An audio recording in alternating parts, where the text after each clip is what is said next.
bendiga. Este es el segundo estudio bíblico de la serie Crecimiento.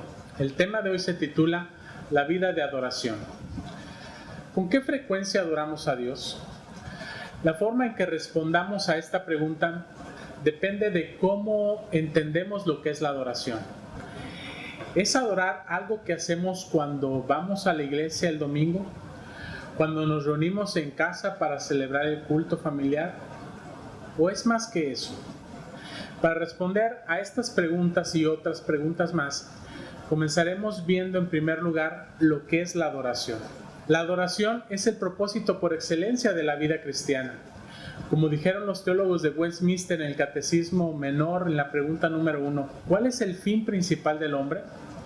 El fin principal del hombre es glorificar a Dios y gozar de Él para siempre. Al pensar en la adoración, primero debemos pensar en cuál es nuestro deber básico como aquellos que Dios creó a su imagen y especialmente aquellos a quienes Él redimió por la preciosa sangre de nuestro Señor Jesucristo. Primero, ¿qué significa glorificar a Dios? El puritano Thomas Watson dice que glorificar a Dios consiste en 4 cosas. Primero, agradecimiento. Glorificar a Dios es poner a Dios más alto en nuestros pensamientos. Significa abundar en acción de gracias hacia Él por lo que Él ha hecho por nosotros a través de Jesucristo. Segundo, adoración. Adorar a Dios es atribuirle a Él todo honor y alabanza. Es reconocer que solo Él es digno de toda nuestra reverencia y adoración. Tercero, afecto. Amar a Dios con todo nuestro corazón, mente, alma y fuerza. Toda nuestra persona es dada a amar a aquel que es completamente encantador. Y cuarto, sujeción. Dedicarnos completamente a la obediencia a Dios. Nos sometemos a su voluntad y estamos listos para servirle. Cabe mencionar que la sujeción o sumisión es como un creyente entra en el reino de Dios. La palabra de Dios nos dice, si confiesas con tu boca que Jesús es el Señor y crees en tu corazón que Dios lo resucitó de entre los muertos, serás salvo. Pero también la sumisión es como un creyente vive en el reino. Dice la palabra de Dios, haya pues en vosotros este sentir que hubo también en Cristo Jesús, el cual, siendo en forma de Dios, no estimó el ser igual a Dios como cosa que aferrarse, sino que se despojó a sí mismo, tomando la forma de siervo. En síntesis, la fe en la persona de Cristo hace posible la adoración cuando se hace a través del amor. El resultado de nuestra fe es amor a Cristo cuando está acompañado de un vaciamiento de nosotros mismos. La adoración entonces implica la totalidad de la existencia de Dios, ya que está dirigida hacia Dios como la autoridad suprema sobre su creación y como el Salvador de los redimidos. Segundo, ¿por qué debemos adorar a Dios? Apocalipsis capítulo 4 y capítulo 5 nos da 2 razones. Primero, porque Dios es nuestro creador. Dice la Escritura, los 24 ancianos se postraron delante del que está sentado en el trono y adoraron al que vive por los siglos de los siglos y echan sus coronas delante del trono diciendo, Señor, digno eres de recibir la gloria y la honra y el poder, porque tú creaste todas las cosas y por tu voluntad existen y fueron creadas. Segundo, porque Dios es nuestro Redentor. Cantaban un cántico nuevo diciendo, digno eres de tomar el libro y de abrir sus sellos, porque tú fuiste inmolado y con tu sangre nos has redimido para Dios de todo linaje y lengua y pueblo y nación, y nos has hecho para nuestro Dios reyes y sacerdotes, y reinaremos sobre la tierra.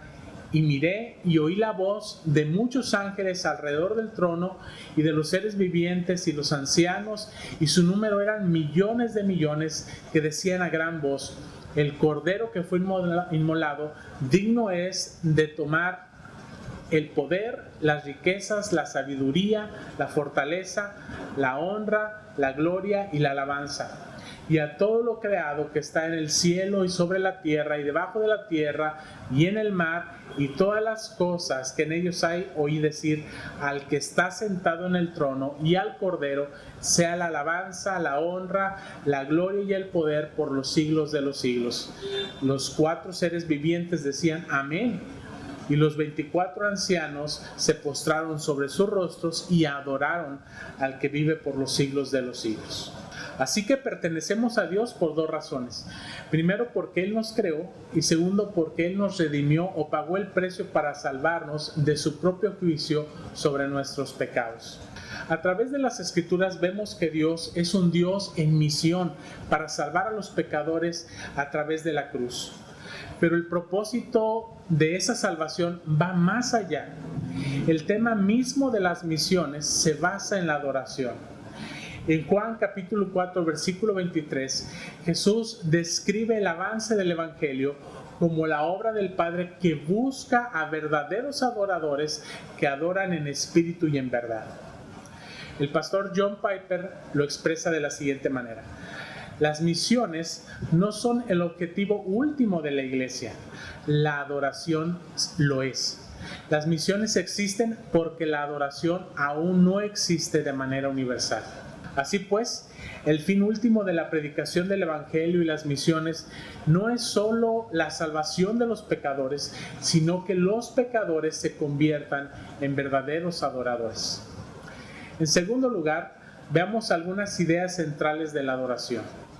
¿Qué queremos decir con adoración? Curiosamente, en ninguna parte de la Escritura se define realmente la adoración. Sin embargo, cuando los términos bíblicos claves para la adoración son examinados en una variedad de contextos, está claro que los conceptos centrales son homenaje, el servicio y la reverencia. Veamos cada uno. Primero, el homenaje. El verbo hebreo más comúnmente traducido como adorar significa literalmente doblarse sobre la cintura o postrarse. Vemos esto en Éxodo capítulo 34, versículo 8. Moisés se inclinó al suelo inmediatamente y adoró. En el Antiguo Testamento, este gesto expresaba entrega o sumisión a Dios. Expresa reconocimiento de la majestad y santidad de Dios y un deseo de reconocerlo como nuestro Rey. Segundo, servicio. Otro término hebreo a menudo traducido para adorar significa literalmente servir. El lenguaje del servicio implica que Dios es el gran Rey y que requiere de la fidelidad y la obediencia de aquellos que le pertenecen. Esto implica devoción a Dios como patrón de vida. Esta idea la encontramos, por ejemplo, en Deuteronomio capítulo 12, versículos del 3 al 4. Derribaréis sus altares y quebrantaréis sus estatuas y sus imágenes de acera consumiréis con fuego. Y destruiréis las esculturas de sus dioses, y raeréis su nombre de aquel lugar. No haréis así a Jehová vuestro Dios. Y tercero, reverencia. Un último grupo de términos fue utilizado para indicar el temor, la reverencia o el respeto debido a Dios. Esto implica guardar los mandamientos de Dios, andar en sus caminos, alejarse del mal y servirle. Esta idea la encontramos, por ejemplo, en Salmos 95, versículo 6. Venid, aclamemos a Dios y arrodillémonos delante del Señor, nuestro Hacedor. En el Antiguo Testamento, la adoración se centra en el santuario designado por Dios. Siguen los rituales establecidos por Dios y es facilitado por el sacerdocio que Él ha ordenado. Al mismo tiempo, tal adoración solo es agradable a Dios cuando está acompañada por la sincera obediencia a Dios desde el corazón. En el Nuevo Testamento, la misma terminología de la adoración se usa de una manera transformadora para retratar la obra de Cristo y la respuesta que agrada a Dios. Jesús, nuestro gran sumo sacerdote, cumple los tipos y sombras del antiguo pacto y reemplaza la manera en que nos acercamos a Dios. La encarnación de Jesús, la muerte, la resurrección, la ascensión nos permiten relacionarnos ahora con Dios.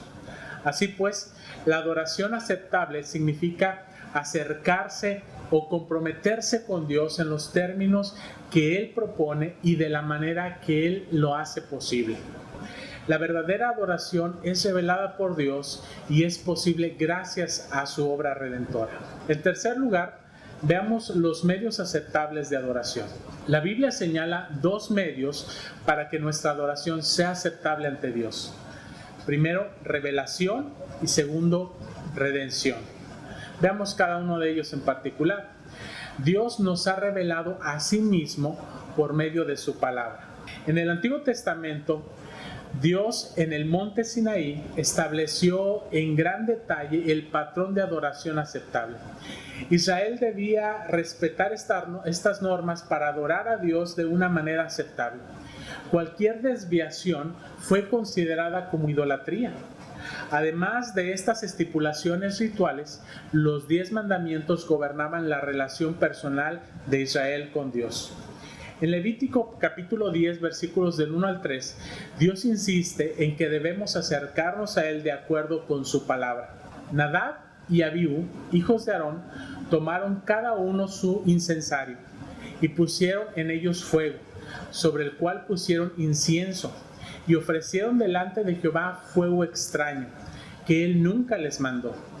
Y salió fuego de delante de Jehová y los quemó, y murieron delante de Jehová. Entonces dijo Moisés a Aarón: esto es lo que habló Jehová, diciendo: en los que a mí se acercan me santificaré, y en presencia de todo el pueblo seré glorificado. Y Aarón cayó. Del mismo modo, en el Nuevo Testamento encontramos exhortaciones sobre cómo debemos vivir y también estipulaciones para los creyentes cuando nos reunimos para el culto público. El Nuevo Testamento también deja claro que la Biblia es central para el culto público.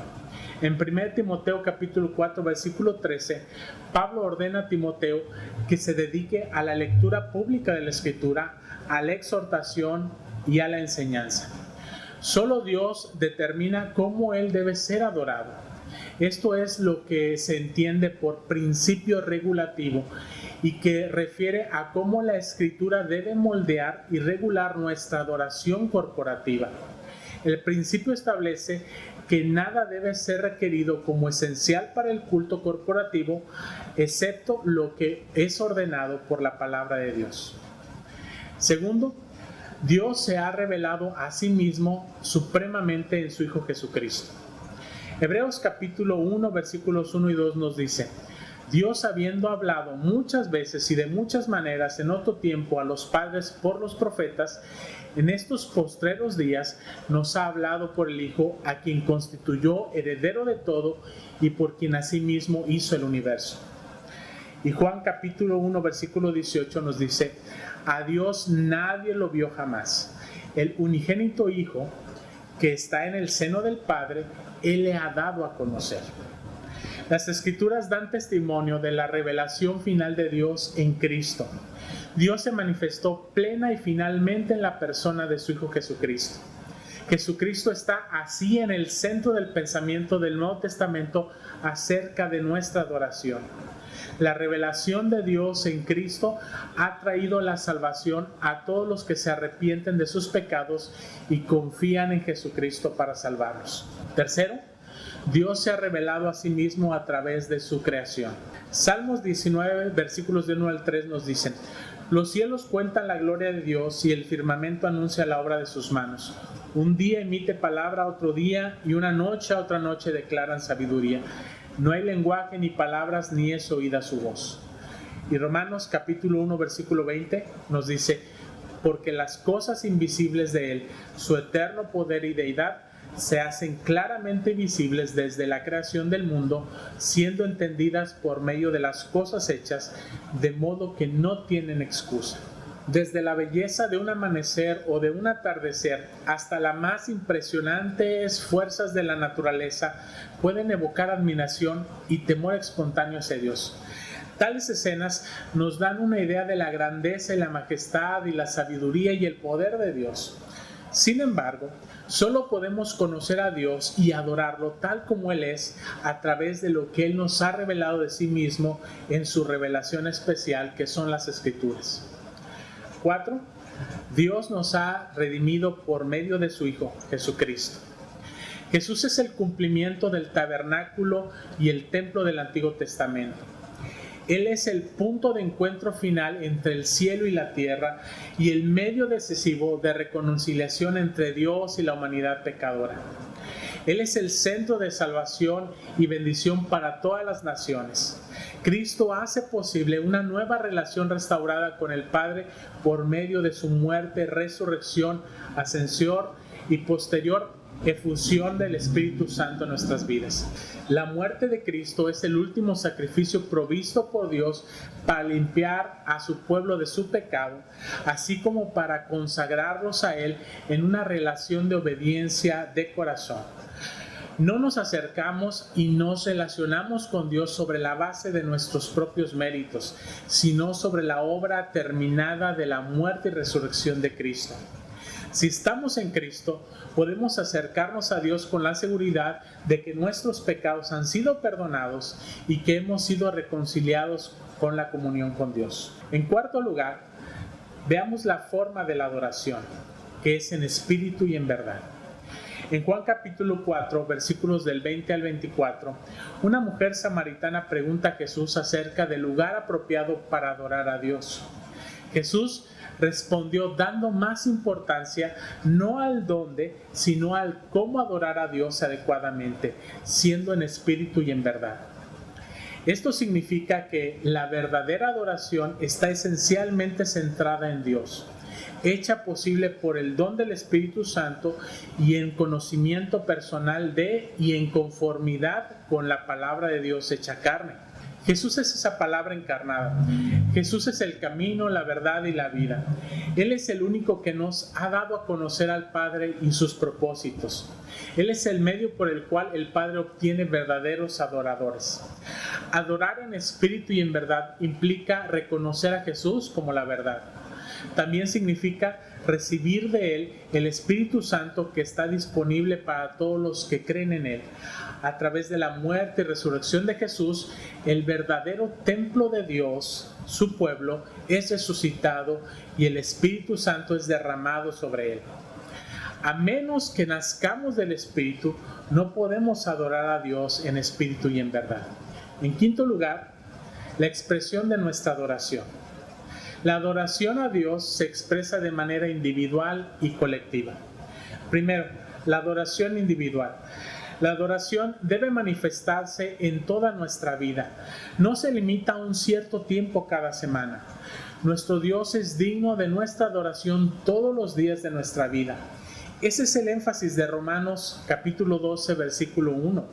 En respuesta a lo que Dios ha hecho por nosotros en Jesucristo, debemos presentarnos a Él como sacrificios vivientes. El sacrificio que ofrecemos no es una forma específica de alabanza o servicio, sino nuestros propios cuerpos. El sacrificio que estamos llamados a hacer requiere una dedicación completa de servicio a Dios. Esto significa que la obediencia a Dios es motivada por lo que Cristo ha hecho por nosotros en el Evangelio. La adoración individual incluye alabar a Dios como nuestras palabras, el ministerio del Evangelio, la donación financiera y el servicio mutuo.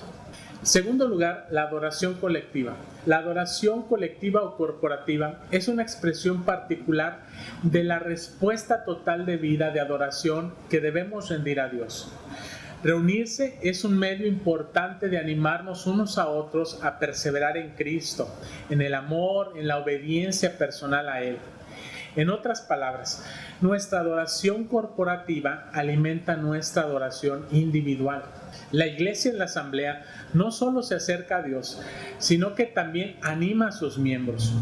Cuando los cristianos se reúnen para ministrar la verdad de Dios unos a otros en amor, la iglesia se manifiesta, se mantiene y se edifica. El ministerio ejercido por la edificación del cuerpo de Cristo es una manera significativa de adorar y de glorificar a Dios. El Nuevo Testamento, en 1 Corintios 12 y Efesios 2, describe a la iglesia como un cuerpo y un hogar. Por lo tanto, ser cristiano es ser parte de y estar involucrado en un cuerpo de creyentes en una iglesia local.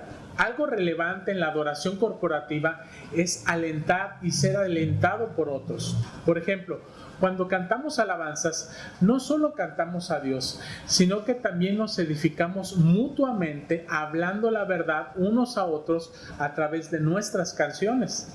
Nos dirigimos unos a otros en salmos, himnos y cánticos espirituales, como lo enseña Efesios capítulo 5, versículo 19 y Colosenses 3, 16.